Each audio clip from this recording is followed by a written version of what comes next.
రేపు దోశ కుష ఇక ఒక పావు పెద్ద నూకలన్నా వేసుకోవచ్చు, బియ్యం అన్నా వేసుకోవచ్చు. సొసైటీ బియ్యం వస్తాయి కదా, ఒక గ్లాస్ కానీ పావు కానీ ఒకటి రాగులు రెండిటికి.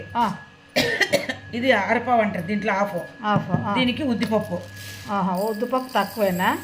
రెండు మెత్త ఉంటుంది కదా, రాగులు ఎక్కువ పట్టవు అనమాట. ఈ 3 కలిపి నానబెట్టి మిక్సీకి వేసుకోవాల రాత్రి 3 hours నాన్నాక రేపు దోశ పోసుకోవడానికి. కానీ దీనికి సోడా పొడి వేయకూడదు, రాగులు ముందే మెత్త ఉంటుందా, అతుక్కుపోతుంది, టేస్ట్ ఉండవు అనమాట. ఇట్లా ఒక గ్లాస్ బియ్యము, ఒక గ్లాస్ రాగులు, అర్ధ గ్లాసు ఉద్దిపప్పు. దేంతో కలిస్తే దాంతో అనమాట. ఏ బియ్యం అయినా వేసుకోవచ్చు, వాళ్ళ ఇష్టము. ఇగో సాయంకాలము చల్లగా ఫ్రూట్స్, కళ్యాణి పండు, వాటర్ మిలన్ అంటారా అది. ఓకేనా? మన ఊరికి వెళ్ళి టైం పాస్ లేదు మాకి, కడిగి పెట్టేస్తాను.